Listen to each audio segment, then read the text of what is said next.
point, I'm not aware of anything official. Thank you. All right. With that, we'll move on to our liaison updates. So we'll start with Mr. Baxo. For Dyer Redevelopment Committee, nothing really happened at the February meeting. However, I was not here at the last meeting, but January, they actually elected Mary Tanis will be our representative for the Dyer Town Council. And the only other item of any significance that came out of that January meeting is they talked about the new fire department's going to be built over by the Central Park up to 213. So that will happen sometime this spring and summer. Thank you. Mr. Marshall? At this point, the Personnel Interview Committee was not operational, so nothing to report. Thank you. Thank you. And Dr. Malkow? For Lake Central Education Foundation, as you know, we're always trying to raise money so that we have the money to give grants so that we can have innovative, exciting education going on in our classrooms. So the most recent fundraiser that we decided to do is going to be work the concession stand at the swimming event in March. If any of you would like to volunteer to help us, we're always looking for volunteers. And the other one will be, we will be selling Fannie Mae candy start on March 4th at the Fannie Mae store in Cherville. And we get some of those proceeds. So we would appreciate your support. Will we need a flyer? We're going to be there with the flyer. Oh, good. We're going to be there with the flyer, so you don't have to worry about that. But that's right before Easter. Easter. Isn't it? Yeah. So Do you have that date yet? Yeah. Do you have that date? No. We're going to be there, gosh, I have written down, May 4th. But I thought Easter. Yeah, that's in April. Yeah. So I maybe did something wrong, or maybe they were not sure the date set that. I think that's what happened. They didn't have the materials there with them. So I will let you know then.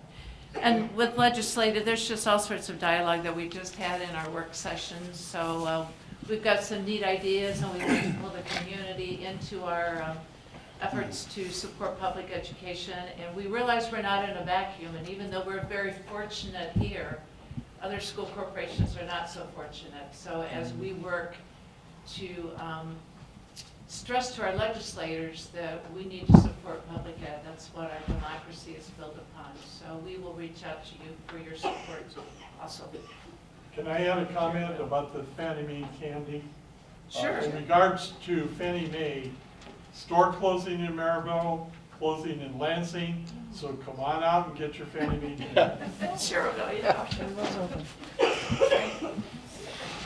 Thank you. And all I have for Dollars for Scholars is the application process is still open for seniors that would like to apply for scholarships. So if you need help with that, please see Mrs. Kavitan in the main office, and she can help you. Excuse me, real quick. Saturday, April 4th. April. I wrote down the wrong date. All day? All Or day. certain time? Perfect. All right, so we'll move on to our official school board business topics, consent agenda. Dr. Varacco. Thank you again, Mrs. Souza. Seek board approval for the minutes from the special work session on February 3rd, as well as the regular board meeting, and then approval of the claims, payroll, and extracurricular expenditures you received in your packets last week. Move to approve. We have a motion. Do we have a second? Second. All right, we have a second. Any discussions or questions? Hearing none, all in favor? Aye. Any opposed? Okay, hearing none, motion passes. All right, do we have any public comments?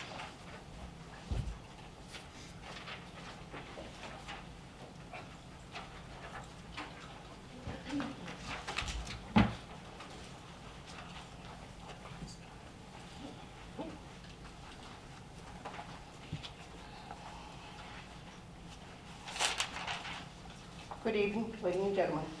My name is Linda Copeland. I'm a former driver for Lake Central. I would like the school board to investigate my resignation. I feel I was forced to resign. Thank you. Would you please look into it? Thank you, before you vote.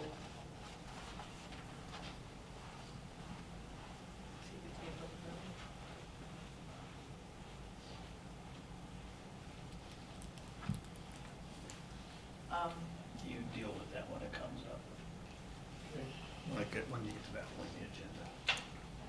Before you vote, when there's a discussion period, that's when you make your comment. And that's indicated in what section? That would be Yeah. in 7B1. 7B, no, I'm sorry. Oh, yeah, 7B1, right. Thank you. Okay, thank you. Does she understand what we've set up here? No, I'm sorry, sir. We're going to wait till that issue comes up on the agenda. Okay, sir, thank you. Okay. Thank you. All right, official school board business topics, regular agenda. Dr. Bracco. All right, for our first item this evening, we're going to have some recognitions for junior high all-state band. So I'd like to invite the principals of both Clark and Grimmer, as well as their directors, to come forward at this time. And we go up to, right? Say word.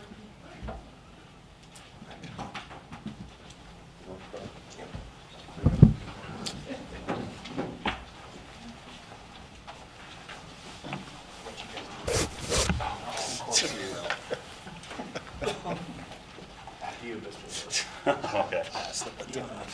I got the next one. Good evening, everyone. My name is Kevin Lewis. I'm the director of bands at Grimmer Middle School. We're here tonight to recognize Landon LaRue from Grimmer Middle School, who was a member of the Indiana Bandmasters Association Junior High All-State Band. So this is probably, the significance behind this recognition is that it's probably one of the more tougher all-state recognitions that a student can receive, especially at the middle school level when it comes to music. He was one of 100 students, 100 middle school students in the entire state that was selected for this ensemble. He went through an audition process. He had to make a recording. He had to submit that recording as a blind recording. No one knew who he was or what it was and all this stuff. And then they listened to it, and we got a call, or email, I should say. Nowadays we do email as opposed to phone calls. So they sent us an email and said Landon got in, along with some other students, which we'll talk about here in just a second. So that's kind of the process that we went through for Landon to see this awesome recognition. That weekend took place in January. What was the date on that? You remember? 17. The January 17th. So they got to perform the concert. They got together on Thursday night, did some rehearsals. Then they were rehearsing it on Friday night and did a concert on Saturday. So it was a really kind of condensed environment and lots of intense rehearsal and lots of playing. The brass players, I'm sure, were super tired and by the time they were done. But it was definitely a fun, I think Landon would say, fun experience for him. And I'll turn things over to Mr. Holman.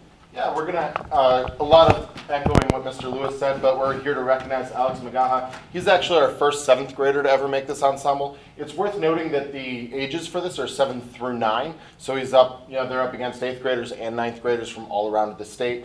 As Kevin mentioned, I had an IBA board member actually tell me this is the most competitive group because there's so many students that audition for it. So we're super proud of it. I think Alex was in my room darn near every day from October when the music dropped through November when he made his recording, and actually absolutely worked super hard, and we're very proud of him, of course. That's what it takes.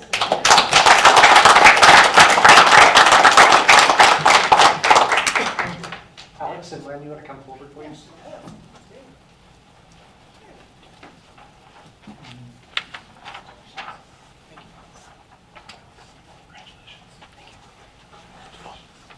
Can you tell us which one is which? This is Landon. And what was your exam? Congratulations to you. Yeah. What was your instrument? Congratulations, are you Landon? Oh, very Alex, good. I'm sorry, Alex. Congratulations, Alex. Great job. Can you identify the instrumentation again? Yeah, Alex is a percussionist, And Alex is and then Landon is a trombone. Congratulations. Good job.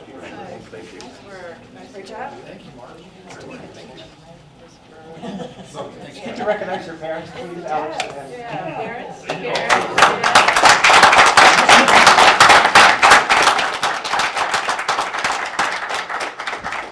takes a lot of work to get that done. Good job. We're going to continue with our meeting. If you need to get on to other things, we understand.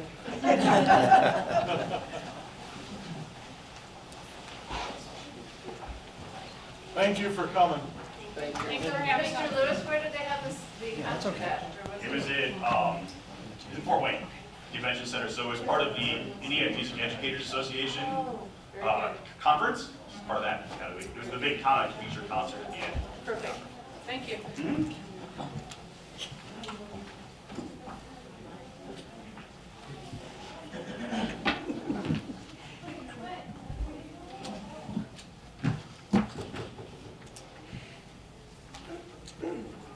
Okay, my second item this evening is seek board approval to drive to Indianapolis next Friday with Mrs. Gramala, our special education legal counsel, Monica Conrad, and possibly the director of the Northwest Indiana Co-op to discuss a couple of recent decisions by a hearing officer that we are uncomfortable with. And so we have set up a meeting with Dr. McCormick and her staff. They've carved out an hour for us to share our frustrations and concerns. And so seek board permission to basically go to Indianapolis for a half day next Friday. Move to approve. Second.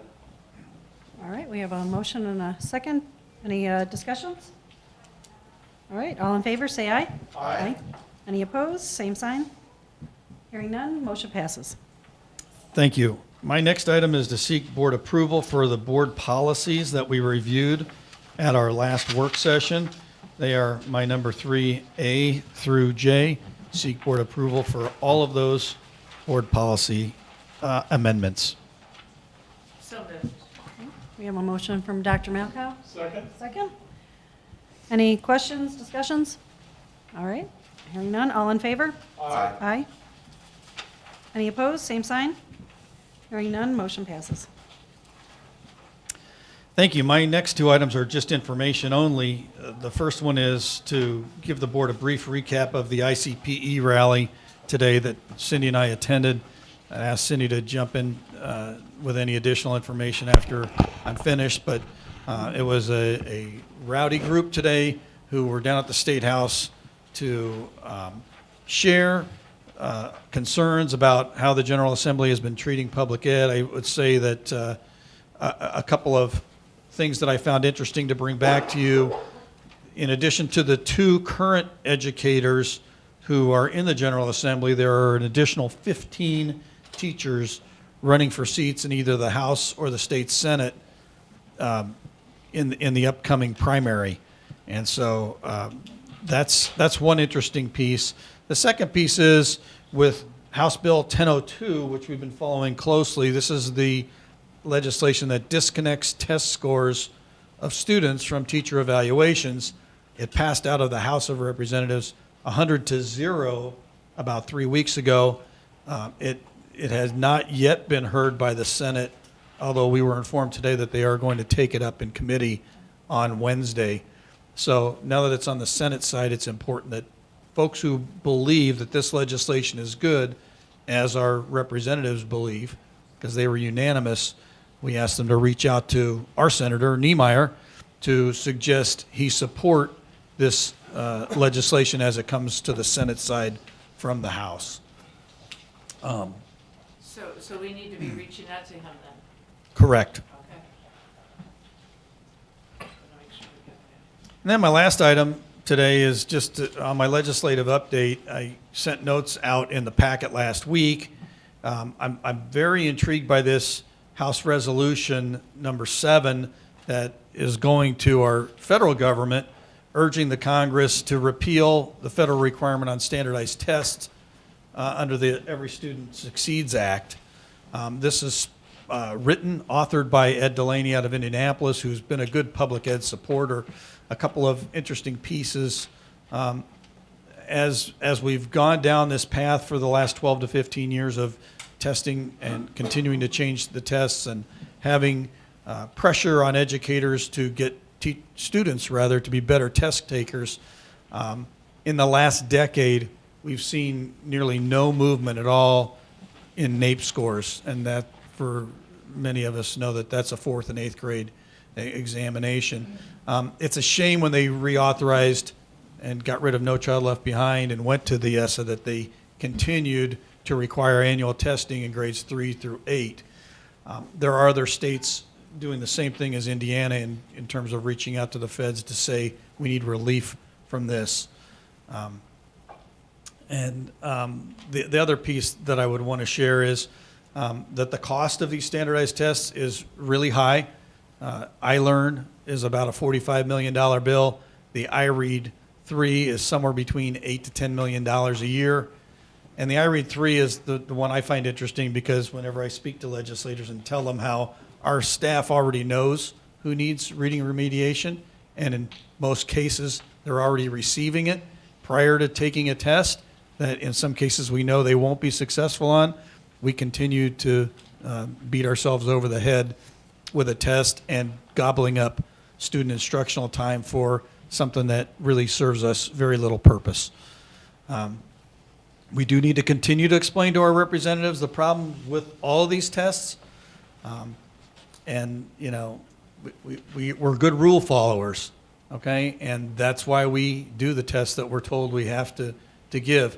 But it doesn't prohibit us from telling our legislators, our elected officials, how it's important for us to consider moving away from some of these unproductive practices. And so I'm happy that we're going to be scheduling something for after this short session to meet with our locally elected officials early after the session ends so that we can start to prep them for what we need them to emphasize as we go into the next budgetary session in 2021. So I would open up to any questions anybody has at this time about either of those topics. I think it's right on with what's going on and what we've been talking about, so just more information to add to our pile, which is good. Good to have. Any other comments or questions? General comment, when appreciating the superintendent in attending that meeting and bringing forth the information. Thank you. Thanks. That's why I'm dressed down today. Wanted to wear the red for Ed. Also, our board president was in attendance also. So we had a double header. We did. Okay. We will move on to Director of Human Resources, Mrs. Mucha. Thank you. We're recommending that the following personnel items be approved. Okay, I would like to recommend that we extrapolate the one. It would be E2. Thank you, dear. I did look it up. Sorry, my papers were messed up. Because I feel as we as a board, since she has come to address us, have some responsibility to hear at some point in time what she has to say. So I don't know if we want to extrapolate that from the vote or table it or how you want to do it. But I have a general question. Linda? Yes, sir. By appearing before us, we as a board do not deal with the daily operation of personnel. Our personnel director brings certain information to our attention. She has brought forward the fact that you have resigned. Are you challenging the resignation? I'm not quite sure why you're here. Excuse me, sir, I feel I did the proper chain of command, but I felt that I wasn't getting represented the right way, and I was like, my hands were forced. I had to resign or to get fired. I don't think I got a fair shake. I would like some of the school board members to look into some things before you guys pass it. I'd like to hear what she has to say. I mean, not to investigate it, but just to, or even have a summary from Terry, but not at this point in time, but. Well, that has to be done at a formal board meeting and a request for that. In an open board meeting like this, it may not be appropriate because I have no information Right, as to none of what us was do. going on. What do you propose? But none of us have the So you're saying table this one item until the following meeting, Mhm. and That we would give can us vote more on time. everything else? Mhm. Okay. All right. So you want to pull this out of the vote? That's what I would like to see happen. Okay, that can be done. Somebody needs to make a motion to extract that item, and someone needs to second it. You need to take discussion and then vote on that piece. and vote on the rest of it in I totality. agree with that. All right, do we have a motion on removing E2 from the personnel recommendations? Yes, that's my recommendation, is that we remove that at this time All right, and we have- table it. We have a motion from Dr. Malkow. Do we have a second? Second. Okay, we have a second. And do we have any discussion? I mean, I have nothing to say. Okay, just All my right. comment. No If comment? that's the board's pleasure, I will vote with the majority. Okay. All in favor, say aye. Aye. All right. Any opposed? Thank you. All right, hearing none, then motion passes. So now we need to vote on the rest of the personnel recommendations that were presented to us, minus I move to E2. approve the recommendation with that particular item pulled out. Thank you, sir. And I second that. All right, we have a motion, we have a second. All in favor? Aye. Oh, I'm sorry, any discussion? All in favor? Any opposed? All right, hearing none, motion passes. Thank you. I also have a professional leave request. It's in your packet. So moved. Second. All right, any discussion? All right, all in favor, say aye. Aye. Any opposed? Same sign. Hearing none, motion passes. Thank you. I also just wanted to give you a little bit of information about a sheriff called a meeting of the 18 school districts in Lake County. He was interested in having a conference, a command center at the sheriff's department that would be able to access cameras of all the schools in case there were any kind of emergencies. That would be an awful lot of work ahead. And it would also be if all of our systems were compatible with the Motorola system that they're going in. So Motorola was not there, and they will be coming to our next meeting and explaining to us how that would work. But it looks like something that would be pretty far in our future. But just to let you know that Mr. Bruno and Jerry Patrick and I did attend that meeting last week. Thank you. That is mine. All right, move on to Director of Primary Education, Mrs. Schoen. Thank you. My first item is to seek your approval of the professional leave requests that were included in your packet. So moved. We have a motion. Do we have- Second. We have a second. Any discussions? All right, all in favor? Aye. Any opposed? Same sign. Hearing none. Motion passes. Thank you. And my final item is just to share the details of the elementary summer school 2020. The dates will be June 1st through June 25th. We are mirroring the middle school and the high school. We're going to go Monday through Thursday. We too find that Fridays sometimes turn into 3-day weekends, so we're not going to fight it, we're going to join them. And the location will be at Coling, 8 to 10:30. That was the same as it was last year. Coling, we have not had summer school there for a few years, but it's done with its construction, and we have nothing going on, so that's the best location for it this year. Students will be attending both reading and math. And it is invitation only, and that invitation comes through our IAD or our RTI process. So when we meet with parents, we ask them to please send them to summer school and get them signed up that way. Any questions? Will you have the same teachers as last year, or will it be open to whoever applies, I guess? Each year it's open. We send out the posting for the number of sections for each grade level, and then we go through the process to hire teachers. So this is the basic remedial model, Yes. which I think should happen in August. You've heard all of this Yes. before, I know. And I wish we could do much more enrichment. Are we doing the one enrichment that you have with the private company? Camp Invention, yes, that will be a Protzman this year. I just always go back to those cool days when our teachers would write models, and they would come and teach for those days their own lesson plan, and it was very exciting and very integrated, and I wish we could go back to those days to get more student experiences going. Sure, summer is so important. And, the other one is then for Sarah. Never mind. Yeah. I jumped ahead. Any other questions or comments? All right, thank you. All right, we'll move on to Director of Secondary Education, Mrs. Castaneda. Thank you. I'm going to pick up where Teresa left off at with our summer school proposals. For the middle school, we're proposing that summer school run from June 1st through June 18th. The weekdays will be Monday through Thursday. Again, it just seems to assist with attendance because we have a lot of absences on Friday when we've run at the 5-day week in the past.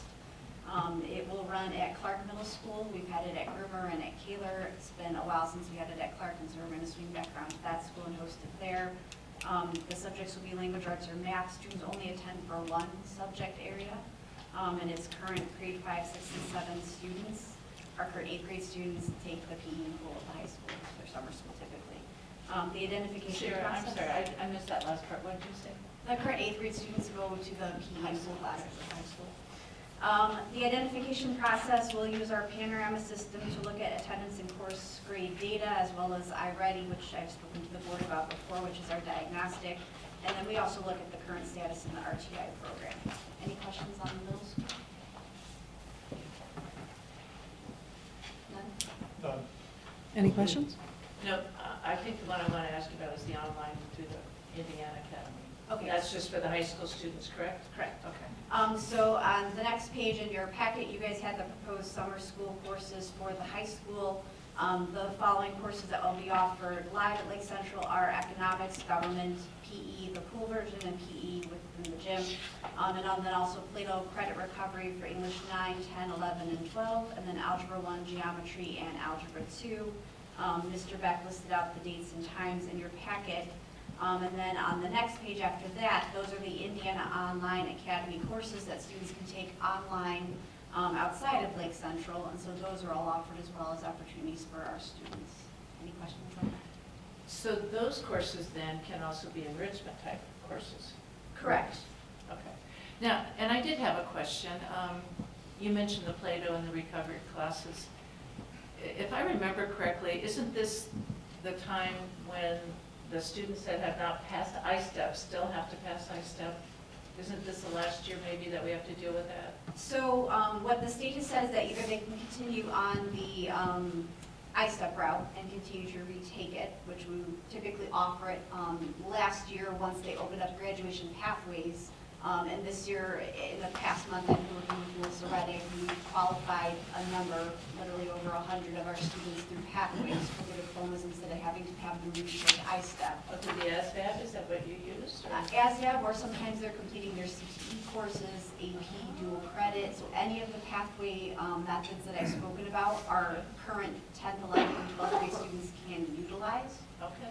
What we had to do was for the students who wanted to utilize pathways, we did through Skyward, you have to send out a notification to their parents saying, within Skyward, here's where you can view their pathway completion. And then we just wanted them to sign off electronically that they understood they're opting out of the I-STEP and into the pathways. Okay. It's the same Indiana diploma, Okay. just since it's new, we wanted to make sure we were clear about that with them. Well, that makes a lot of sense, you know, very good. That's what I wanted to hear. Thank you so much. Any other questions? And then for my next item, I am seeking your approval for the professional leave request as presented. Move to approve. Second. A motion and a second. Any comments, questions? All right, all in favor? Aye. All right, motion passes. Thank you. And for my last item, I am seeking your approval for the field trip request as presented. Same, move to approve. Second. All right, any discussion? I really am so happy to see they're still going to the Holocaust Museum. Yeah. Yes. And Yes. with all that literature that's out there that's all hocus and fake, you know, it's like, so glad that teachers are getting the students up to see that. All right, all in favor? Aye. All right, motion passes. Thank you. We'll move on to our Director of Student Services, Mrs. Gramala. My first item tonight is to share with you some information about a new partnership we have with Opportunity Enterprises for pre-employment transition services, and I'm actually going to ask Mrs. Reeve to come up and share this. We are working with, well, Vocational Rehab is the agency that previously, would take over servicing students with disabilities when they left high school and help with job placement and things like that. What there's been some changes in their grant structures, and they're now being asked to provide those services earlier rather than later. And then that gives us an opportunity to get a lot of support for them at no cost to the district. So Mrs. Revie is heading this up for the high school, and she's going to tell you all about it. So we started working with actually both PCG and Opportunity Enterprises at the beginning of the year, because we have PCG at Campania, because they're two different worlds, but they're basically doing the same things. So our staff for here is actually an Opportunity Enterprises employee, and she's going to work on those 5 areas that are listed in your packet as far as job exploration, post-secondary education, self-advocacy training, workplace readiness, and work-based learning. So she's only been with us about 2 weeks, and we're starting to get permission back from the parents to work with this. But she's got a lot of resources that she can work with. You know, some of our kids that go straight to college really don't need a lot of this. They might need a little help with some advocacy training and things like that, and some financial aid things. But we have a group of kids that manage to get a diploma, but then have a really hard transition into the job program. So we're working with our applied skills teachers, and we're working with Voc Rehab to find them not only jobs within the school that they can learn those skills, but also when they become juniors and even seniors doing more work-based learning. We are hoping, at this point, I'm kind of focusing on our 9th through 11th graders. I didn't get consent for our 12th graders yet because they're graduating, and we didn't have a start date for her. So, being that she just started about 2 weeks ago, I didn't feel like there would be enough time to really do much with the 12th graders by the time she gets started. But next year, I plan on expanding it to TAP and, you know, the 8th graders as they're coming in. They also have some summer programs that they are going to be setting up, and then that'll be invitation for the kids to do, you know, different job skills, different activities, things like that. That's about it. You have any questions? Okay, I heard you mention Opportunity Enterprises, but you mentioned another one? PCG. It's just 2 different providers. Because Campania is considered a residential, they got placed, the Voc Rehab opens up bidding for different providers. Okay. And because Campania services a different clientele, they're with PCG. So they're basically doing the same thing. The nice thing is we have staff there that are covering our Campania kids, and then we have staff here, so we don't have to split them up. So we have a lot of people working with our kids at this point. So PCG, what does that stand for, do you know? Public Consulting Group. Oh, okay. It's the same group that kind of facilitates our Indiana IEP and our project success training and things like that. Okay. So OE then will service Campania students in addition to? No. No, OE OE is works only here. working with our students at the high school. PCG is working at Companion, and they're providing, it's an actual full-time staff member. So we have 1 person at Companion, 1 here right We actually now. have 2 at Campania now, Oh, 2 at and Campania. 1 here. And we'll be they're adding a interviewing. second one. Yeah, they're interviewing for a second staff member So here. PCG provides them at Campania, Mhm. and OE provides the one for here. Oh, nice. It's nice. Yeah. And so when you go and you look at all these students that you have in 9th through 11th grade, what's your determining factor to which ones? They have to have some sort of documented special, like eligibility or disability. And then we just work with all of them depending on, she does intake with all of them, excuse me, and she'll do like ratings and scales and kind of see where their needs are and target it based on the student's needs. So it's not like the only reason we targeted the 3 grade levels this year is because of starting in February. But moving forward, we will target all of our kids with any kind of disability. That's a real nice addition to your staff, isn't it? It is. Wow, that's great. Did you know it was coming, or did it? Yeah, we've been working on this since probably the end of last year. It's been around for how many years, 3 or 4? A couple years. They had trouble getting started, and just like anything, it's identifying the right staff member to come into the schools. So This was sort of forced on vocational rehab, and then they had to find agencies to contract with, and then those agencies had to find the people to come into the school, so. it's So we've been been a- working on it for a little while, Mhm. but, you know, like I said, we started meeting with Opportunity Enterprises, I think even before the beginning of the school year, and it's just taken up this amount of time to get our first person. So do they offer that like in Valparaiso, or It should be, any public school can apply for it and become partners with it. It it's an should, yeah. application process? I mean, it's not an application, I mean, they just say, they target whoever their provider is, and they tell them they want to work with them, and then they have the obligation to look for staff and start setting it up. I think they said there's about 18 schools right now that have taken advantage of this in Northwest Indiana. So it's not a huge, Not everywhere. yeah, it's not Good. kind of a best kept secret, I think. Good for you. That's awesome. Anything else? Thank you. All right. Thank you. Thank you. Thanks, Mary. My other item is to seek your approval for the professional leave requests that were included in your package. Move to approve? Second. All right. Any comments, questions? All in favor, say aye. Aye. All right, motion passes. Thank you. Next, we'll move on to our Director of Facilities, Mr. Legend. Thank you, Mrs. Seuss. I just have 3 items I wanted to update the board on tonight. The first one being, as I spoke to you in January about the town of Dyer requesting a lightning detective monitor system being installed at one of our light standards at the Kaler football field. And you said to go forward with that, so since then I've worked with Mrs. Zick, our attorney, and we put together a license agreement. And last week I did send that to the town for their review and comment, and I'm hoping to have that back. And I'll bring it to you guys for approval and signature at one of our March board meetings. So it's in their hands right now, reviewing. Any questions on that?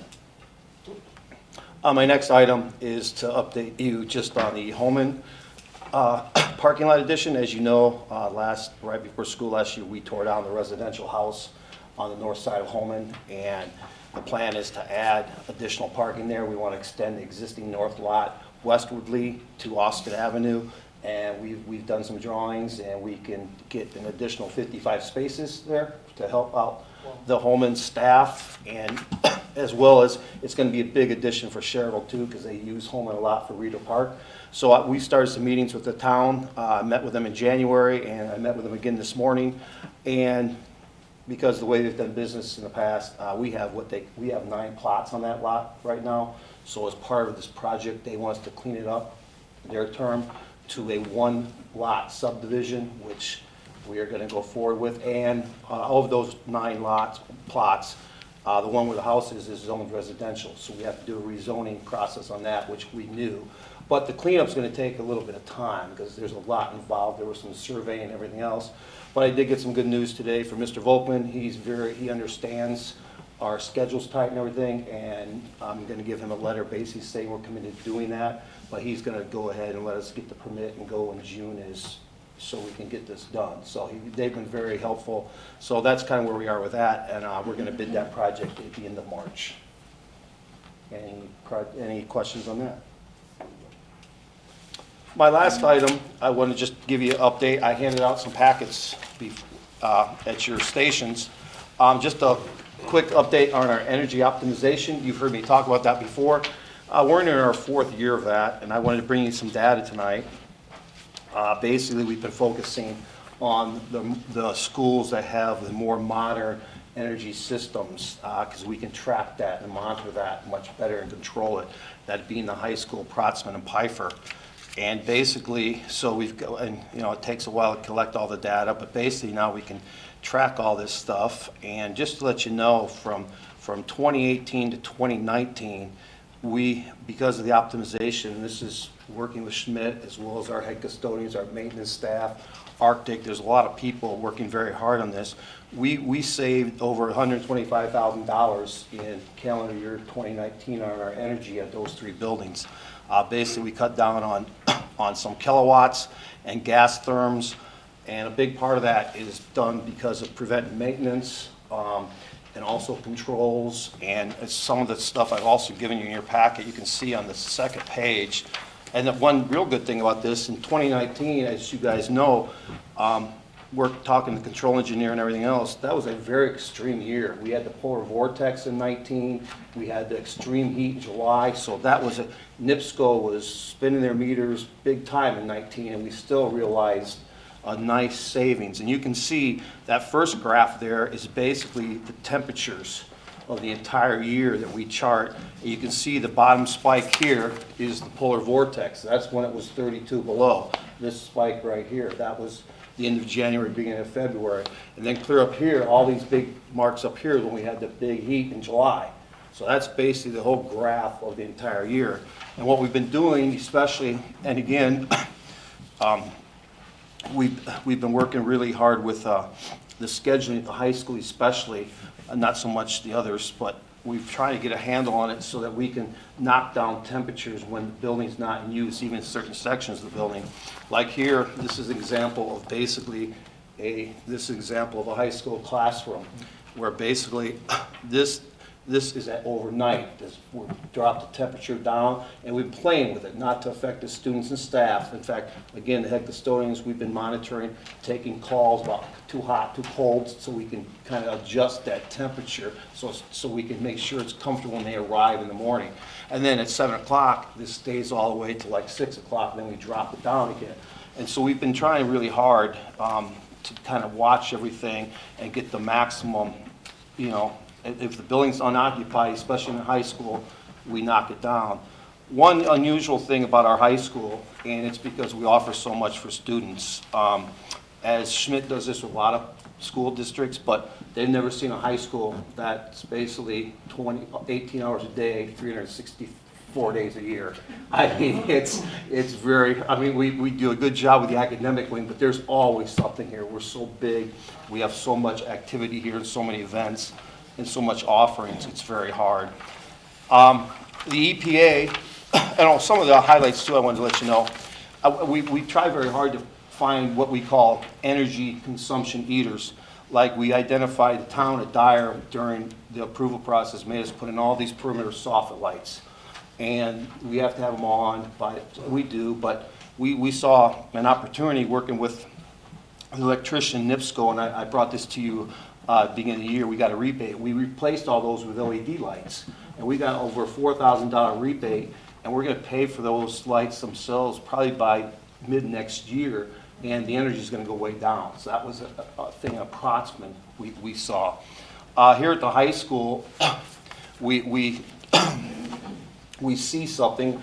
For once, we talked about the technology. Terry talked about the cameras and everything. We've become so technology dependent just in the short time we've been open. Mr. Marino's added so many other servers, bigger servers, to run all our technology. Well, we find that that unit that serves our server room is running constantly. And it also would be a good idea to have a backup. So we're gonna supplement a backup here over spring break to add that. That's gonna knock down our energy and also add Rick a good backup too. So that's something we've identified. One of the big things we've identified here at the high school, let you guys know too, is again, we're here 24/7 basically, the field house. The lights in the field house are on. I mean, Rob can attest because he drops his son off for baseball practice from 5 a.m. till like midnight. And those are old and they're on constantly. So I'm looking at ways that we can maybe get some money, but that's a target for us in 2020 is to address maybe the field house, because that's one item we see. So it's stuff like that we do, and it's very, it takes a team, and we work at it a lot, but we are happy to see some savings. And on that front page, I also showed you we're going to step outside the box a little bit this year too. We've got information on all the other schools. Now our 7 other schools, they don't have as sophisticated energy systems as the 3 we focus on, but we're going to see what we can do and hopefully bring some of those in as well. So we've expanded a little bit this year as well. And the last thing in your packet, I just attached some of the EPA sheets that we tried for Energy Star. I will let you know, in last year, the federal government really ramped up the Energy Star because people are getting it, so they've really raised the bar very high. But even so, we did make it a PIFR, and we think we can get there at Protzman. High school, because of the operations, as I explained, it's going to be difficult, but we are right at the national average, especially probably above with a building of our size. So I just want to kind of give that information to you, just as a overall general, and if you have any questions, I'll be happy to answer them. Bill, I've got a couple of questions. Yes, sir. Your report was very inclusive, and it covered a lot of area. On the Energy Star ratings here, I just took a very quick glance. Yes. Pfeiffer is outstanding at 79. The high school is at 50, but I notice from NIPSCO's point of view, they have the high school being built in 1967. We know- That's the original. I understand Yes. that. Okay, but is there data factored on the old building? No, it's considered one campus. Okay, so they just initiate the original date? Original date of, Okay, yes, fine. yes. Okay, thank you. Didn't know if that affected No. the score. No, So, am I okay? Sure. Okay. Are you surprised that Piper has a higher energy rating than our new building Prosper? well, we had some, again, with lights there, because it's different, because of some new requirements, our stuff runs more, so yes and no, and I think like the lights are gonna make a huge difference. That's gonna, you'll see that come up. And we also found that, I think during the polar vortex last year, we had some issues at Protzman where something got damaged during the polar vortex that had some air infiltration, which we also noticed because we've been monitoring it, and we've also addressed that, so that should come up. Okay. We were really hoping for a big improvement there this year with the lights and that, it's basically a vapor barrier that was damaged during the polar vortex. That would make a big difference then. Yes, yes. So with the optimization that we do with the architectural firm, they do all the schools, don't they? I'm sorry? With the optimization program that we do, does that involve all of our schools? Well, we've been just focusing on the three, but yeah, we're expanding it this year to try to see what we could do with the others. So like the Clark, the newer building Clark has not been, We have not gone there. Okay. This is 2020, we're reaching out to try to see what we can do with the other 7. okay. Anything, if we can do anything on them, it helps. Right. So, I guess down around, further south from here, the big thing now is these sun energy collection panels that. Solar panels? Yeah, that they're putting in. And evidently, it's quite beneficial down the road from what I'm hearing from people in the business. Is that feasible for us to do, or? Well, there's a high initial cost with that. Correct. A large initial cost. And it's also a matter, you have to have a lot of property too at times, because it's not just the panels, it's on the roof. There's some thermal stuff underneath the ground and stuff as well with that usually. Yeah, someone said they don't recommend you put them on the roof, because if you have roofing problems, then you've got That's- panels in the way. That's true, yeah, some have almost like solar panel fields, because of just what you said, that is exactly correct. And the only place I could think of would be the property there on Blaine, and I don't know if that, Oh, we could never, no, it's If that too, distance is that's, too far? that's too far. uh, So yeah, there's logistics as far as enough property, and it's a very high initial cost. I knew it was high, and I know they say that you could reap the benefits down the road very quickly. Well, that's a long road. Okay, and see, you would know more about it than I would, so I thought I'd ask. No, that's a good question. Thank you. Thank you for all those updates. All right, we'll move on to Director of Business Services, Mr. James. Thank you, Mrs. Seuss. My first item is to seek your approval for the donations that were listed in the board packet. Move to approve? Second? We have a motion, we have a second. Any comments? All in favor? Aye. Motion passes. Thank you. Next item is to seek your approval to drive to Indy on Wednesday to meet with Melissa Ombre from the Department of Ed. She's the Director of School Finance. This past legislative session, the General Assembly created this teacher compensation committee to talk about wages. And Melissa is a member of that committee, so she's asked me and 9 of my peers to come to Indy to kind of brainstorm and think of ways that we could address the teacher compensation issue. And so we're going to get together in a room and talk, and then she will then in turn take that information to the committee. So hopefully maybe some other committee members will join us for that attendance, but I seek your approval to attend that on Wednesday. Move to approve. Second? We have a motion, we have a second. Any comments? Keep us informed. Keep us updated. Aye. The beat on the street. We'll see what we Yeah. do. It's just a brainstorming. I know, that's first. great, that's great. So, All right, all in favor? Aye. All right, motion passes, thank you. thank you. My last time is, I left at your station a report that I give the board around this time every year, and this lists the funding per ADM for all the school districts and charter schools in the state of Indiana. There are currently this year 364 school corporations, a mixture of traditional public schools and charter schools and so forth. I have sorted this in the order of the highest funding per student all the way to the bottom. The ones that are highlighted in the orange are schools here in the Lakeport and LaPorte County, so we can see where our peers are. I've also noted which school districts have attempted an operating referendum and which ones have been successful and which ones have failed. So you can see if you scroll, we are currently 340th out of 364. But as Dr. Baracco noted before the meeting started, we have made it off the last page, even though the last page is only about a quarter. But nevertheless, it's all relative. I have included just some talking points. I'm not going to go through all of them, but you can see, we've generally been in the same area of the chart for a long time. You'll see that most of the schools that are toward the bottom have attempted to go to their taxpayers for additional support because they want to maintain the programs they have.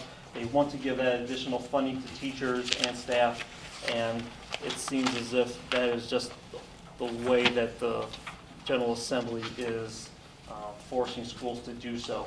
I have noted on the talking points, number one, that as you know, the legislators did have a 2.4% increase to K-12 funding this past fiscal year, and it's going up another 2.5% next year. The highest funded school corp or school district has gone down, and the lowest funded has gone up. Again, I'm not going to go through all the details. You can read these for yourselves in your time.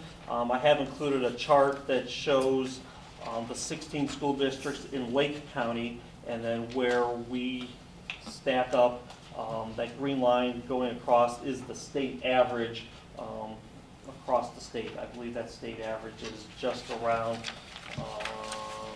$6,300 per student. And as you saw with my prior page, we are currently at $5,769. So below the average, but fortunately we have our taxpayers who have supported us. And then the final page is more of a bit of a line graph from data from 2009, where the green bar on the top, or the green line on the bottom, shows what the highest funded school district was, and you can see it's gradually gone down, and the red line on the bottom has gradually kind of gone up, but we can say that they're closing the gap. However, the purple line is kind of, if you took the statewide average of 5,949 that was there in 2009, and if you increase it by the annual inflation rate that Indiana has seen of about 1.75%, that amount would equate to around $7,200. So we understand the General Assembly has been trying to get additional dollars to the classroom. Unfortunately, it hasn't been keeping up with inflation, but it does take steps. Just one other thing I want to mention is one of the talking points is that there are currently 3 virtual charter schools out there. There's no building, it's just all online, and all 3 of those currently receive more funding per student than we do. In fact, the lowest funded virtual school still receives more than 155 traditional public schools.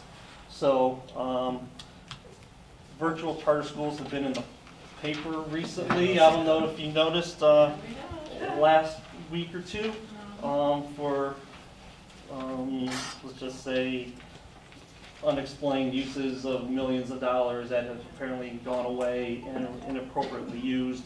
And because of that, 2 of them have gone away. I believe there were 5 previously, and the state shut 2 of them down because of the financial situation. We'll just say that those are in, but I'm not going to elaborate. You can read about that in the paper. So Rob, are those on the list? The virtual- They are on the list. I don't know if I have them specifically marked. You know what? I think I did. There's an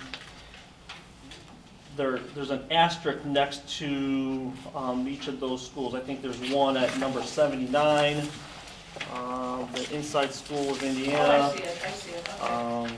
That's the site. That's the Yeah, those ones with the asterisk are virtual charters. So, again, this is just information for you to use, and we're hoping through working with our legislators that we can get more dollars to the classroom, and we are appreciative of the 2.25 or 2.4, and the 2.5 that we'll be seeing again next year too. So, but it's a progress. Absolutely. So, any questions? Thank you. Thank you. Thank you. All right, we'll move on to our public comments, and we have a couple people signed up, and Mr. David Quinn.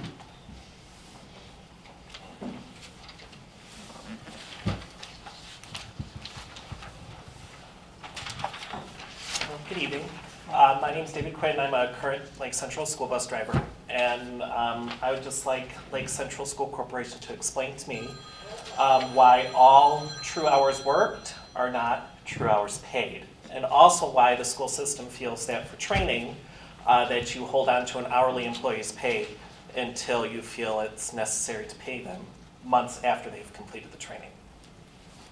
So that's my concerns. So these are procedures. Can you say this again? Yes, I'm sorry. So my concerns are all hours worked are not all hours paid at Lake Central Transportation. And then also I'd like to understand why Lake Central School Corporation feels it's necessary to hold training pay in regards to an annual safety meeting, which is a state requirement for all school bus drivers, and then also for transit training pay, which our insurance company recommends all school bus drivers to go through that pay, or through that training, and that pay has been held until a later date after the training's been completed. Can I ask a brief question? Yes. Have you directed those concerns to our Director of Transportation? I have, and then I've also gone to our Director of HR and have not received a justifiable answer, so that's why I'm here in front of the school board. No, by justifiable, you mean on your behalf? No. You've received an answer from them or not? I have received an answer, but according to federal law, it's not a justifiable answer, so that's why I'm here. Federal law. I'm just curious, can you elaborate on your first point about not being paid for time worked, just in general terms? So, again, we have... What did you say, Rob? I'm sorry, I didn't hear you. He said, he made an accusation about being paid, time worked, time paid, and I'm just, since I'm the business department, I'm kind of curious to what you're alluding to. Well, I've done my research on my end, and I've tracked 30 days of what I have worked, and we can investigate it at a later date, but we only get paid to drive the buses, nothing else. It doesn't count towards true hours worked. You talk about preparation? Preparation time, fuel time, route sheet corrections, parent phone calls, student referrals, meetings with the Director of Transportation, or with our administrative assistant in regards to payroll. You're not paid for any of those? No, none of it. I'm only paid to leave the barn at my designated leave time and then my designated return time every single day. You don't get prep time. You're saying you don't get time to prep the bus. You're not getting paid for that? Not true hours worked. I'm not asking that. You are not getting paid for that time that you are paid to prep the bus and then watch the bus afterwards and check the bus. You're saying you're not getting paid for that? We get paid $3.50, but in accordance to federal law, as an hourly employee, It does not fall under true hours worked, which is what I would like you guys to investigate. Okay. I'm going to make sure I don't make any further comments. Okay. We'll Okay, look into it. We'll look into it. Yeah, somebody will check into it. I appreciate it. Thank you guys for your time. Thank you. thank you. All right, and then our next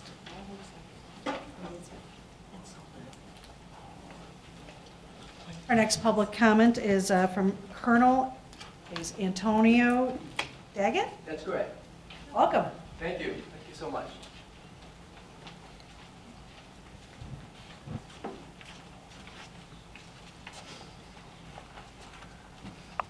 Good evening to this honorable board. I've asked my wife to come and stand with me. I am Colonel Antonio Tony Daggett. Recently, as of September, retired from the military. 36 years. My last duty station was in the Pentagon. Worked there for a good length of time, actually. We are parents of 10 children. We've given birth to 10 children. We have 8 boys and 2 girls. So during the course of our service in the military, our own platoon continued to grow. So we were thankful and blessed for that. We are now, having spent 36 years in the military, 21 of those years residents here in Northwest Indiana. So we're excited about continuing to serve. I am concerned about some of the things I've heard this evening, particularly as it relates to public education. I believe that as a nation, we must be committed to a strong public education. Some of us may not recall, but it was actually the public education that brought this nation through World War II, immediately after the attacking at Pearl Harbor. So public education is very important. Our oldest is a Yale grad, undergraduate biology. Then we have another graduate from Tuskegee, mechanical engineering. We have a daughter who's a double major graduate from Valparaiso, chemistry and biology, and a son now who'll be graduating in June from Valparaiso in computer science. So education is extremely important, obviously in our home. I'm a licensed principal in the state of Indiana and Illinois, and just recently passed my school district superintendent's exam as well. My wife has completed her bachelor's and master's degree as well.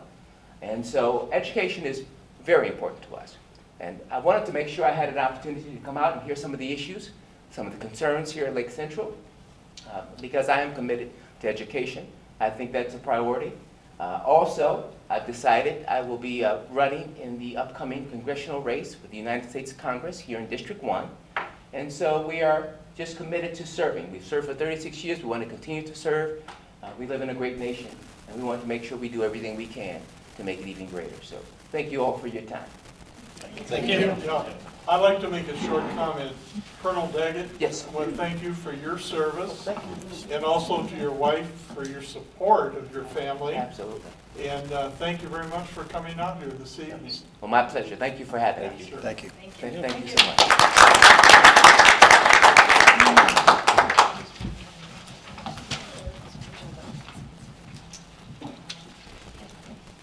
Okay, now we'll move on to board comments and consideration of future agenda items. Dr. Malka. I found these today, more business magazines for our board members, because we need to know what's going on in the business world. And so if you would pass those down, Dr. Bracco, to them, I appreciate it. Sorry I didn't get any for the administrators, but I didn't feel I could take the entire pack of magazines that I had, so I just took 5. No, it was just a very exciting weekend, a lot of good things going on, and as Bill was saying, there's always so much going on here, it's just amazing. So when people say, why is that big school sitting over there, and why are the lights on, and because it's being used. And it's just amazing, either hosting dance competitions, or a basketball game, or swimming, or something, but a lot going on, and a lot of hard work by our club sponsors, and our coaches, and of course our teachers, so we appreciate that very much. Future agenda topics, I can't think of anything. I usually just send them out as an email when I have something, so I'll let you know. Okay, thank you. Mr. Marshall. Yes, I'd like to address a comment to Linda Copeland. First of all, I want to get an understanding from my fellow board members. for Linda to approach us and request us, we have formally accepted a special meeting where she will meet with us? No. Is that our understanding, or what? I didn't know how they worked. Well, in the past, and Cindy, I don't mean to supersede you, we had formal requests to the school board for appeals. This does not represent an appeal, so we're not going to have a separate formal meeting? Is that correct? I don't know how we, I don't know. What is the intent of getting together then? If we're not going to have, we were presented with a resignation by Mrs. Copeland. Correct. Okay, she's questioning, under the circumstances I've gathered, Right. what happened. I don't think it's at the board level at this point. So what do you want to have done? You brought this up, Janice, so I'm going to ask your opinion. You don't think it's at the board level? I mean, We do not deal in everyday operational functions of the administrative staff. They brought to us a resignation. All we can do essentially is act upon that. Now, if she's making a formal request for an appeal, that's a different issue. We haven't done that for a long time. We used to have appeals, student appeals, staff, certified non-certs, et cetera, where we would meet with the individual and hear their presentation. correct. That's not what we're doing? No, well, the way I understood it, and correct me if I'm wrong, but the way I understood it is she brought a situation to us. She didn't feel it was handled correctly, so she asked for us to, That's not our function. she didn't say, I think she said investigate, and that's not something we can do, but we can hold a hearing, right? I mean, To accept an appeal, that is still out there. We adjudicate final resolution of different issues. But we haven't done that for quite a long time, and we vote amongst ourselves whether we want to accept that or not. That's why I'm asking my fellow board members, what is your pleasure? well, I guess we need to talk about this, because this is something new for us, and since it's off the table, we can talk about it. I don't know. Okay, away from this meeting. Yeah. I'll let it drop at this point. Yeah. All right, fair enough. That's all I have right now. Thank you. Thank you. Mr. Baxter? I have nothing tonight this evening. Okay, and just a couple things I have is, I'll touch a little bit on Dr. Malkow when she said we've had a couple of our teams out there doing some good things, and I know swimming, they had some state final results, and some of our swimmers have done some fabulous times and placements. As Mr. Gustus went with the Thespians, I know that they didn't come home with the first place like he wanted, but they did well. Wrestling, some of our wrestlers have moved on to state next weekend, and girls basketball did pretty good in their conference. So, but other than that, that's all I have. Good luck to anybody continuing on. So that's what I have. So with that, we'll go with Dr. Baracco, board calendar. Okay, the only thing I have is that we are back here on March the 2nd for our next meeting. I know, March. Second. Crazy. All right. Second. Second? We have a motion and a second. Any comments? All right, all in favor? Aye.